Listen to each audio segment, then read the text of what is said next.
मजलिस वहदत मुस्लिमीन की जानिब से जुम्मतुल वदा पर आलमी यौमुल क़ुद्स मनाया गया। यौमुल क़ुद्स फ़लस्तीनी मुसलमानों से ज़ाहिर यकजहती। मुल्क भर में एहतजाजी मुज़ाहिरे। मुल्क भर की तरह सिंध में भी रैलियां एहतजाजी मुज़ाहिरे किए गए। एहतजाज में MWM के रहनुमाओं समेत सियासी, समाजी, सहाफ़ती, वकला बरादरी, इक़लीती बरादरी, सिविल सोसाइटी के रहनुमा मौजूद।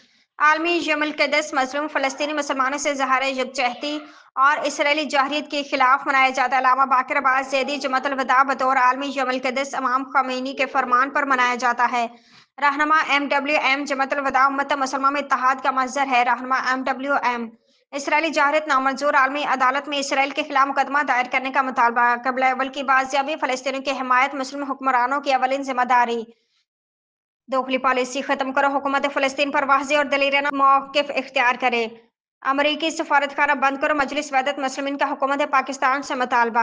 जाली रियासत का खात्मा, इसराइल का वजूद सफ़े हस्ती से मिट जाएगा। अल्लामा बाक़िर ज़ैदी वे पाकिस्तानी अवाम से इसराइली मसनूआत के मुकम्मल बाइकाट की अपील करते हैं। इसराइली दौरे करने वाले सियासतदानों और सहाफ़ियों के खिलाफ कानूनी कार्रवाई कीजिए। रहनुमा MWM करीब है कि हम कुद्स की आज़ादी को भी देखेंगे, वहाँ पर नमाज भी पढ़ेंगे, वहाँ पर इंशाअल्लाह इफ्तार भी करेंगे।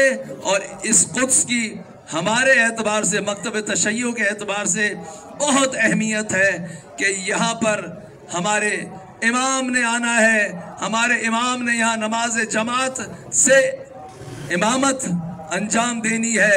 हज़रत ईसा ने नाजिल होना है, असहाबे कहफ ने आना है, इनके पीछे नमाज पढ़ना है। वो दिन दूर नहीं इंशाअल्लाह।